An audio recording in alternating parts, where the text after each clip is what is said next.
What's going on, everybody? Welcome back to the show, and today we are out here with the KLR. I'm actually in Port Mansfield, not in Austin. I rode the bike down here for the weekend.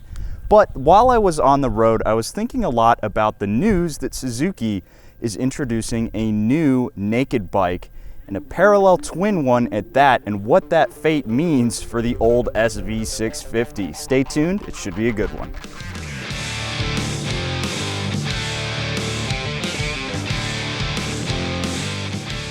So you heard right, today we are talking about the news that Suzuki has two motorcycles that have been spied in testing in Europe.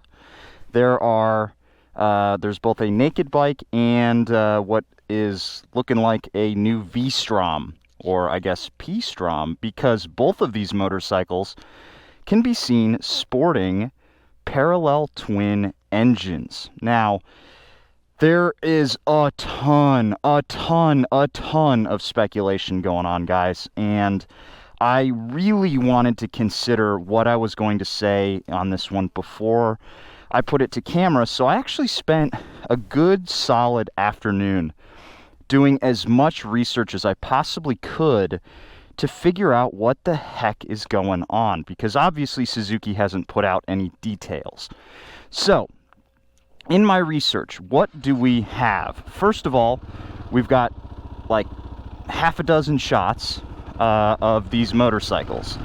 These shots are, mid-corner, probably some photographer who was there taking touring shots like you see outside of Sturgis, spied these motorcycles and was like, oh boy, we've got some news here, and sent it off to various outlets. Beyond that, the only other thing that we know is that Suzuki in the background has been working on a parallel twin engine for a long time. I think it's been about maybe 5 years, maybe 4 years they've been working on this parallel twin engine, and it started out as the XE7. This was going to be a turbocharged parallel twin, probably a very small bore turbocharged parallel twin bike, and then due to design complexity most likely and cost, they decided to nix the turbo and increase the displacement.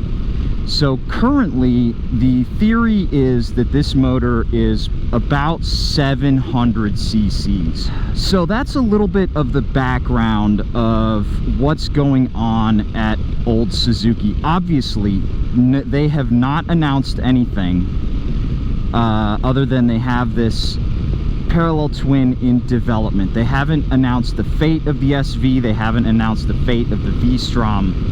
It's all still very unknown. However, I did see one article that was claiming the Suzuki is the SV650 is being canceled. I've seen another saying that it is an update to the SV650, and currently you can still go buy SVs, and I have seen articles saying that the 2023 SV is now available in countries like Italy, so it will probably later come to the States. I believe our new model year motorcycles start showing up at the end of September, if I'm not mistaken. Okay, so that's the background. What do we see in the spy shots? Well, I'm going to focus mainly on the naked bike, because the V-Strom looking bike has a lot of plastic on it. It's really hard to tell what's going on, but it looks like an updated V-Strom. I think it's great for it to have a nice little parallel twin. I'd like it to be, 270-degree crank parallel twin, but that's just me. Let's focus on the naked bike. What do we see in those pictures? First of all, we see a TFT dash on this motorcycle. It's not on, at least not from what I can tell in the photos, because the V-Strom, definitely its dashboard was on. So the TFT dash is on there. We see radial mounted Nissan brakes with a standard square looking master cylinder, probably just an off-the-shelf Nissan unit. And then we see a pretty stubby exhaust system. We see a new frame. We see, for the first time from Suzuki in theoretically the SV range, a upside down front fork that appears to at least be minimally adjustable. I see a little bit of a nut sticking out at the top of one of the fork legs in one of the photos, so it looks like we're dealing with a more premium motorcycle. So that's what we're seeing in these photos, and speculation is running wild on this one, guys. It's all over the place. And let me give you some details as I see it that are potentially driving this motorcycle. So Suzuki is not interested in racing. They just aren't. They haven't been for a long time. You can look at their MotoGP program being unceremoniously chopped. You can look at the fact that the Gixxers haven't really seen any meaningful updates in a long time. The 750 still exists, mostly probably because Suzuki forgot they made it, and they just continue to print them out year over year. And the rest of their money is actually not coming from motorcycles. Suzuki makes the bulk of its cash selling little cars in India and Asia, and they sell outboard motors in America. If you go to talk to some normal person and you ask them about Suzuki, they are either going to talk about the Suzuki Samurai, which is that little car, or they're going to talk about their big 300 horsepower outboard motor that they have on their boat.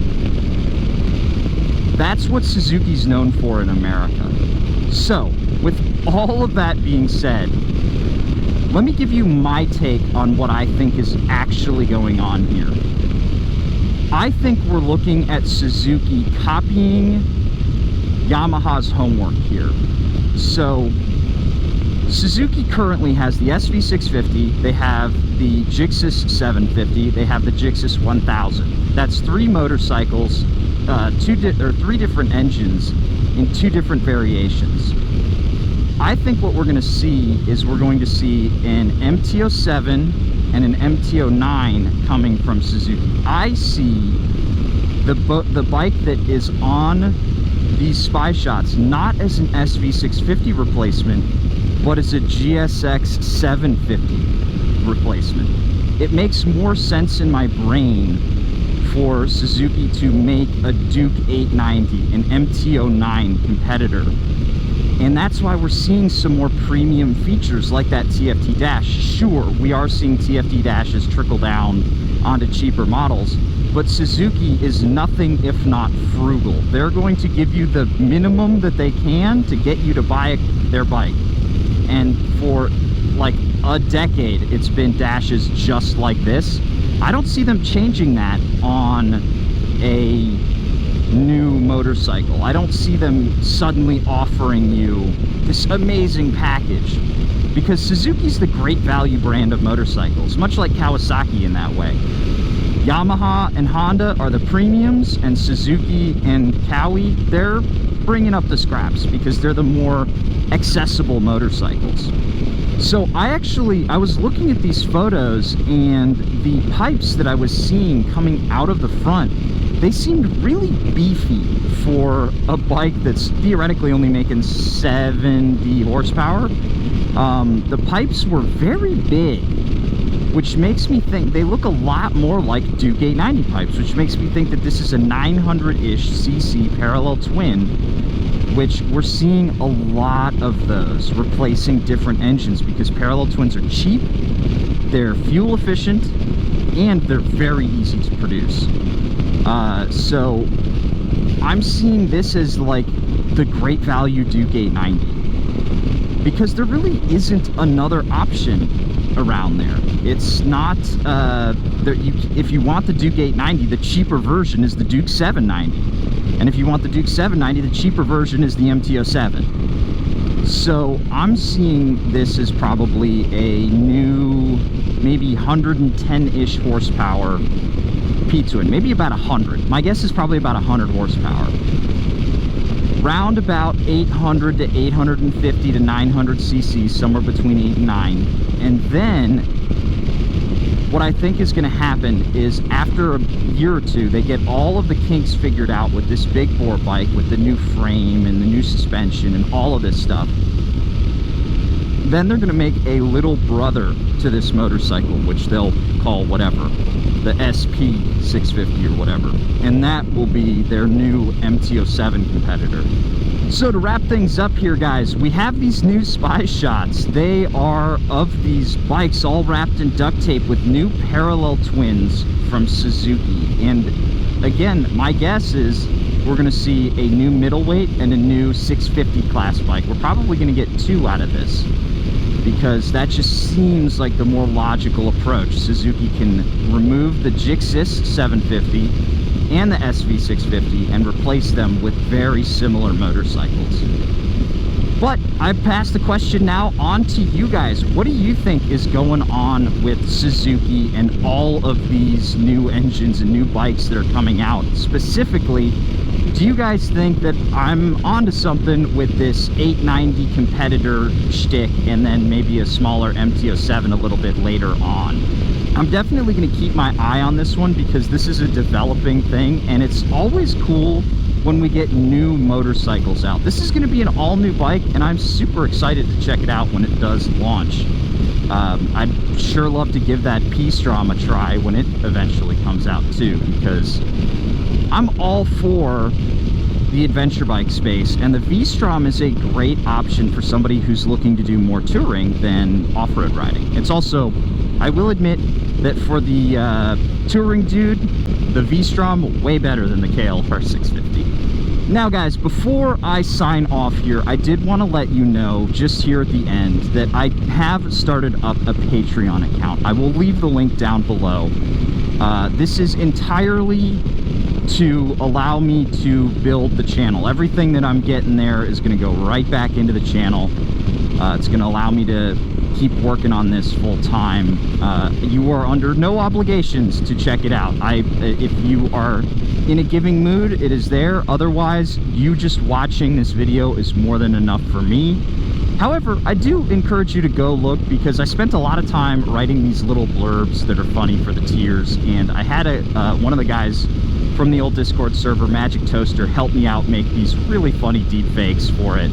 And at the very least, they might give you a chuckle. So that information is down there in the comments. But again, you guys watching is more than enough support. So I wanted to say thanks and catch you guys in the next episode.